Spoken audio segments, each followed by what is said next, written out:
Nadia. Aku Ananda Divegani atau Nanda, aku dari sastra Jepang. Aku Radisha Zahra atau Radisha dari sastra Jepang. Aku Nadia dari sastra Jepang juga. Jadi menurut kalian, batik itu apa sih? Yang apa sih namanya? Dilukis pakai lilin. Terus kayak itu jadi kebanggaan Indonesia sampai detik ini. Sama sih sebenarnya. Cuman kalau seiring berkembangnya zaman kan sekarang batik ini sebenarnya apa namanya lebih kadang-kadang cuma apa bisa ditenun pakai kain biasa atau Kalau menurutku batik tuh nggak cuma pakaian yang bermotif batik, tapi juga kayak proses batiknya itu kayak memulai menggambarnya, terus mulai gambarnya itu digambar lagi dengan malam lilin, terus ada proses mewarnainya juga. Itu baru disebut batik. Kalau dari aku, batik itu kayak sesuatu yang dibuat pakai tangan, langsung kayak homemade segala macam. Buat aku batik itu salah satu budaya khas Indonesia yang prosesnya panjang. Suka nggak pakai batik? suka Suka banget. suka kan ada batik apa sih namanya yang kain yang buat rok lilit Ya. itu aku suka pakai itu. Sebenarnya aku jarang pakai, cuman suka pakai aja. Kadang-kadang.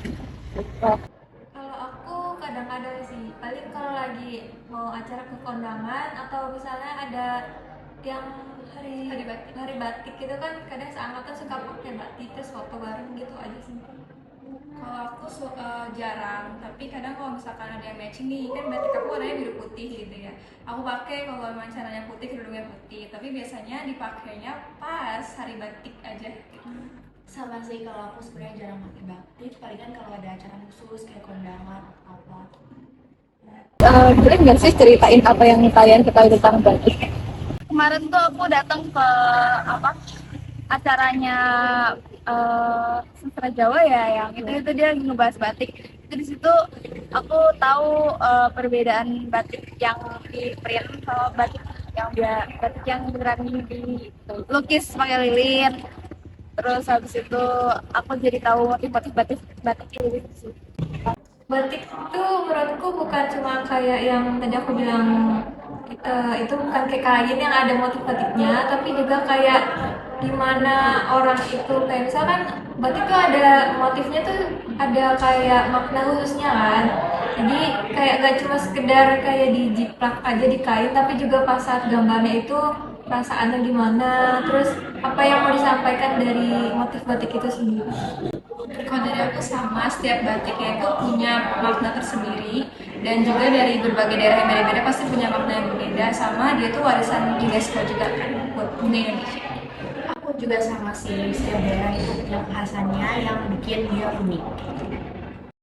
Jadi, apa sebenarnya itu batik? Meski kerap diartikan sebagai kain yang bermotif khas Indonesia, batik sebenarnya adalah sebuah teknik menghias kain menggunakan lilin malam sebagai perintang warna. Dalam proses tersendiri, lilin diaplikasikan pada kain untuk menutup bagian tertentu. Lalu kain dicelupkan ke dalam pewarna, dan bagian yang tertutup lilin akan tetap berwarna asli, sementara bagian lainnya menyerap warna baru. Hasil akhirnya adalah motif-motif yang kaya akan makna dan juga berfilosofi. Meskipun batik sendiri telah menjadi identitas budaya Indonesia, teknik serupa juga dapat ditemui di berbagai negara lainnya seperti Jepang atau Afrika Selatan. Namun, perkembangan batik itu sendiri di Indonesia menjadi sangat khas dan mendalam karena terkait erat dengan sejarah, nilai simbolik, hingga status sosial masyarakat. Batik pertama kali dikenalkan secara luas pada masa Keraton Jawa, khususnya pada abad ke-18 hingga ke abad 19. Ketika para perempuan di lingkungan keraton mulai mengembangkan motif-motif yang syarat filosofi, seperti misalnya parang, kawung, atau lereng. Dari sinilah batik kemudian menyebar ke masyarakat luas dan berkembang hingga ke berbagai daerah dengan ciri khasnya masing-masing. Dalam proses penciptaan motif batik, terdapat dua teknik utama. Yang pertama adalah teknik batik tulis, yang dimana prosesnya menggambar motif menggunakan canting secara manual. Teknik ini membutuhkan ketelitian tinggi, waktu yang lama, dan menghasilkan karya yang sangat detail. Lalu yang kedua adalah teknik batik cap, yang dimana teknik ini menggunakan stempel tembaga yang dicelupkan ke malam panas untuk mencetak motif secara berulang. Teknik ini lebih cepat dibandingkan batik tulis, namun tetap memiliki nilai artistik tersendiri. Proses pembuatan batik meliputi beberapa tahapan penting, mulai dari menyiapkan kain, mencanting atau mengecap motif, menyelup kain dalam berwarna, melorot atau menghilangkan lilin dengan air panas, hingga pengaringan. Setiap tahap membutuhkan keterampilan khusus dan kombinasi antara teknik, warna, serta filosofi membuat setiap lembar batik menjadi karya seni yang unik. Hingga pada akhirnya, batik itu sendiri bukanlah sekedar kain bermotif. Batik adalah warisan budaya, identitas bangsa, dan juga karya seni yang menyimpan cerita panjang tentang sejarah, kreativitas, dan kebijaksanaan masyarakat Indonesia. Biasanya kalian ini beli batiknya tuh di mana? Aku nggak tahu sih kalau belinya di mana, soalnya aku dibeliin. Biasanya di toko langsung sih, toko kayak baju yang udah jadi, bukan kain. Tapi kalau kain mungkin ada sih. Biasanya kadang dikasih nenek juga kan, kalau nenek kan suka pakai kain batik gitu. Kalau aku pertama di Shopee, kedua peninggalan dari orang tua, terus sama satu yang offline itu batik yang dari second. Kalau aku juga biasanya di online store, tapi kalau misalnya lagi jalan-jalan kayak ke Jogja atau Cirebon gitu, itu biasanya beli juga. Kalau aku sebenarnya jarang beli batik karena tuh dari nenek sendiri tuh banyak banget peninggalan nenek. Jadi aku kayak pakai dari apa sih namanya, dari peninggalan gitu. Kalau beli tuh biasanya bunda sih yang beli, dia kayak dari butik gitu. Kalau aku jarang beli batik, cuma kemarin pas di sekolah, pas waktu SMA tuh pernah pengen bikin baju buat bulan bahasa pakai baju batik, jadi kami datang ke toko kain, pilih-pilih motif batik yang kami mau. Apa kalian ini bisa nggak sih membedakan mana yang batik tulis dan mana yang kain yang bermotif batik? Kalau aku yang pernah aku pelajari, kalau batik tulis tuh motif yang sama tuh biasanya gambarnya nggak simetris, nggak sama persis. Kalau yang apa tadi, batik Kain yang bermotif batik. kain yang bermotif batik biasanya semua gambarnya tuh sama, dan sama corak-coraknya tuh benar-benar sama persis gitu loh. Nggak ada yang misalnya kayak gambar kepala hewan, kepalanya ada yang sama semua, nggak ada yang besar atau yang kecil. Ya sama yang aku tahu kayak gitu sih, karena kalau tangan kan nggak bisa dia akurat terus-terusan dengan motif yang berulang yang sama kan, jadi perbedaannya itu menurut aku. Kalau aku sebenarnya kurang tahu banget, tapi biasanya ngeliat dari satunya harganya. Nah, Bisa kemarin yang dari yang itu itu tahu, jadi tahu. Tangan katanya Kurang tahu.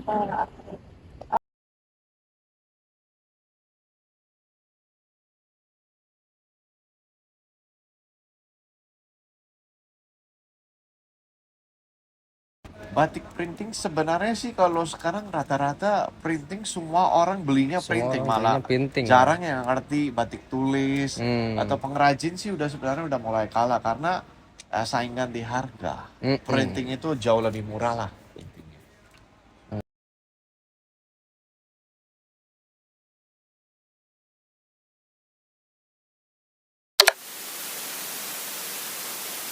Berbicara batik di era Teach ini, tidak bisa dilepaskan dari siapa diri kita. Batik itu bukan cuma kain, tetapi sejarah yang dibungkus dengan benang. Setiap motif, setiap titik itu punya cerita. Bayangkan, ini adalah sebuah warisan budaya dunia yang diakui UNESCO. It's literally a flex. Ini seperti kita punya limited edition item yang gak dimiliki oleh negara lain. Disinilah peran kita sebagai Gen Z dan juga generasi muda jadi krusial. Kita ini generasi kurator. Tugas kita cuman bukan melestarikan saja kata-kata yang memang kedengaran tua sekali, tetapi mewariskan kembali dengan gaya kita. Kita yang harus take over dan upgrade citra baik. Coba kalian bayangkan kalau batik itu seperti smartphone. Kalau tidak ada, perkembangan OS baru, dia pasti obsolete. Gimana cara kita mewariskannya? Simpel sekali. Pertama, pakai batik with a twist. Coba mix and match seperti sneakers kamu. Sama crop top kamu, bikin konten outfit of the day terbalik kamu.